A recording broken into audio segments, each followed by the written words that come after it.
나의 엄마에 대하여. 진정한 대한민국 애국자이시다. 엄마는 부지런하시다. 긍정적이고 창의적이시다. 늘 베풀고 자녀들에게는 구체적으로 칭찬하셨다. 엄마로부터 욕을 들어본 기억은 없었던 것 같다. 엄마는 동네 어르신들에게 식사 대접을 잘하셨다. 어린 시절 엄마에 대한 기억을 떠올리면 엄마는 초저녁에는 일찍 주무시고 새벽에는 늘 3시에서 4시에 일어나셨다. 엄마는 기름을 짜고 양계장을 하시고 돼지를 키우고 누에고추를 키우고 감자, 무 등 농사를 지으셨다. 엄마의 손길이 거친 농작물은 늘 치상품이 되었다. 감자 농사를 지을 때는 봄이 오기 전에 거름을 충분히 하셨다. 음식을 하실 때도 뚝딱 한 상을 차리신다.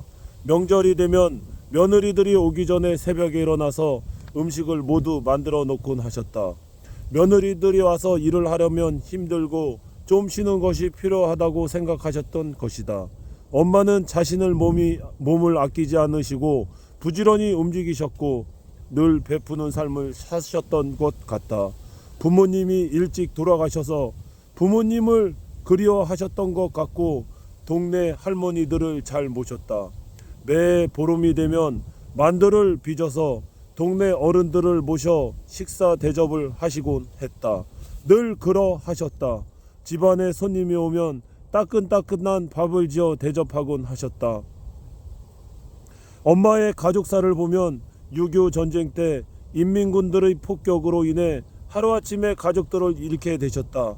이런 상황이 엄마에게 학업에 어려움을 작용했다. 전쟁 때 상처신 큰 아버지가 재혼하시고 큰 어머니는 6명의 사촌 동생을 낳으셨다. 엄마가 초등학교 때 올망졸망한 사촌 동생들을 돌보는 일을 엄마가 차지하는 날이 많았다. 그런 사이로 엄마는 학교에 다니는 날보다 결석한 날이 더 많으셨던 것 같다. 그러다 보니 엄마는 늘 배움에 대한 열망이 마음속 깊이 있으셨던 것 같다. 엄마는 글씨를 쓰실 때 참 정성을 드러내신다. 그럼에도 글씨체는 삐뚤빼뚤하고 맞춘 톱은 틀린 것이 많았다. 엄마는 글씨체와 상관없이 집안 행사나 동네 축하할 일이 있을 때면 축하 받으실 분께 축사를 쓰시고 그분께 읽어드리는 일을 좋아하셨다. 화선지에 글을 쓰셔서 과거에 나가는 선비처럼 종이를 둘둘 말아놓고 펼치어서 읽어 내려가는 칠순을 맞으신 분들을 축하해 드리곤 했었다. 사실 글씨체가 중요한 것은 아니다. 엄마가 따뜻한 마음을 표현하고 보여드린다는 것이 귀한 일이라고 생각한다. 엄마는 배움에 대한 열정이 있으신 분이다. 속담도 많이 아시고 아주 적절하게 사용하시는 걸 보면 나는 엄마가 얼마나 많은 노력을 하시는 분인가 생각하고 감탄한다. 엄마의 좋은 인격 형성에 도움이 되었던 것이 있었다고 생각한다. 그것은 할아버지께서 엄마를 존중하고 많이 칭찬하셨다는 것이다. 그것이 엄마에게는 긍정적인 힘으로 작용했던 것 같다. 엄마의 할아버지께서는 서당 선생님을 하셨다고 하는데 그런 배움의 환경이 엄마에게 배움에 대한 씨앗을 심어 놓았던 것 같다고 생각했다. 내가 고등학교 다니던 시절 방학이 되어 시골에 갈 때면 나는 집에서 볼 수 있는 물건을 한자로 써서 붙여 놓았다. 엄마는 그것을 보시고 한자를 배우실 수 있도록 이었다. 그 어느 계기에 엄마는 천자문을 배우기 시작했다. 삶이 어려웠던 시절 엄마는 시름을 잊기 위해 60세에 신문지에 천자문을 쓰시기 시작했다. 엄마의 삶이 어려웠던 시절 시골의 서울에서 귀촌하신 분이 있었는데 이분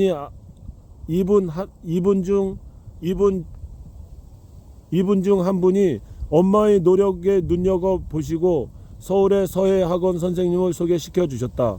그 이후 엄마는 서예 선생님께 보내주는 서예 학습실을 열심히 연습하셨다.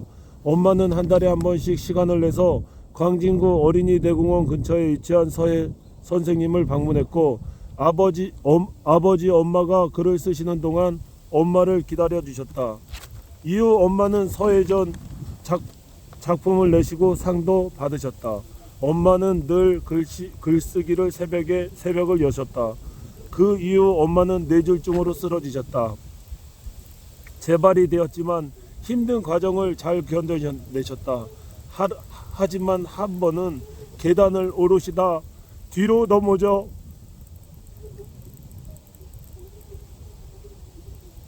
목뼈가 부러져서 6개월을 병원에서 꼼짝을 못하셨다. 그 당시 엄마는 오른손을 제대로 사용하실 수 없어서 이것이 가장 힘든 일이었다. 글씨를 쓸 수 없었기 때문이다. 너무나 다행스럽게 엄마는 굉장히 노력하셨고 기적적으로 회복하셨다. 다시 글쓰기를 하실 수 있게 되었던 것이다. 어머니의 목표는 80세에 작품전을 하여 오시는 손님들에게 작품을 선물하는 거였다. 엄마의 글방에는 엄마가 지금까지 써놓은 화선지가 4살 된 나이 아들의 키만큼 쌓여 있었다. 엄마는 공교육을 많이 받으신 분도 아니다. 스펙을 중요하시는 요즘 세상에 내놓을 만한 기준의 스펙은 아무것도 없다. 하지만 엄마의 의지, 부지런함, 배려심, 동네 어른들의 공경했던 모습, 구체적인 칭찬을 하며 아이들을 키우셨던 교육 방식, 창의적인 음식 솜씨, 긍정적인 사고 등 딸의 입장에서도 참 훌륭하다고 생각이 든다. 어려움이 처한 사람들의 이야기를 들으면 긍정적으로 조언해 주시고 부정적으로 말씀하지 않는 것이 어머니의 장점이자 큰 장점이다. 이 글을 쓰는 것은 요즘 너무 쉽게 포기하는 분들에게 조금이나마 꿈과 희망이 되지 않을까 해서다. 8년이 지난 이야기. 지금 나의 아들은 12살이 되었다. 엄마도 80세가 넘으셨다. 엄마는 80대가 되는 해 팔순 잔치를 하기로 꿈을 세우신 분이다. 하지만 엄마의 80세는 코로나가 극성을 부렸기 때문에 우리 형제들은 가족 중심으로 어머니 팔순을 모셨다. 2019년 아버지가 하늘나라로 가신 이후 엄마는 한동안 아버지를 그리워하셨다. 그리고 엄마가 좋아하시던 서예도 접으셨다. 엄마가 사시는 집도 수리하고 체험에서 비움으로 삶을 전환하셨다. 완전히 미니멀 라이프를 실천하셨다. 장롱을 열어보면 이불도 몇이 없다. 내가 내려가면 뭘 덮고 잘까 걱정도 할 정도이다. 엄마가 하시는 일은 작은 오빠 사업을 지원하고 우리 형제들이 잘 지낼 수 있도록 응원하는 일이다. 2023년 나의 동생 만세맨이 정리하다가 어머니의 서예 작품을 발견하게 되었다. 그것은 완전 보물을 찾은 것과 같은 일이다. 엄마는 사남매, 나의 큰오빠, 작은오빠, 만세맨은 어머니 83세 생일에 서예 작품을 전시하여 83세 엄마 꿈 프로젝트를 진행해 모두 찬성했다. 무조건 찬성이었다. 우리 사남매는 홍천 서석에서 태어났고 구리에서, 서울에서, 또 서석에서 생활하고 있다. 아버지 어머니께서 홍천 서석에서 농산물 유통업을 통해서 우리들을 가르쳤기 때문에 우리 사남매는 고향에 대한 애정도 많고 늘 고향을 그리워한다. 그래서 이번에 서석분들을 모시고 식사 대접을 하기로 했다. 그 큰오빠가 총괄, 작은오빠가 고향분들을 수송, 나는 기획, 만사매는 장소 제공 등 각자가 맡은 역할을 했고 세밀한 부분까지 소통했다. 가장 의미 있는 일은 어머니께서 다시 붓을 들었다는 것이다. 엄마는 글을 쓰기 위해 하루 4시간 밖에 주무시지 않는다.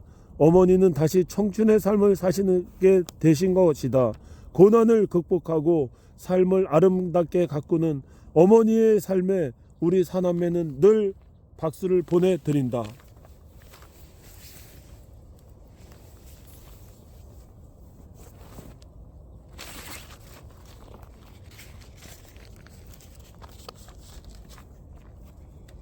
자랑스러운 대한민국의 경제발전과 한 가정의 화목과 평화를 위해 평생 헌신하신 김중덕 만세면의 어머니께서 우리들의 영웅이십니다.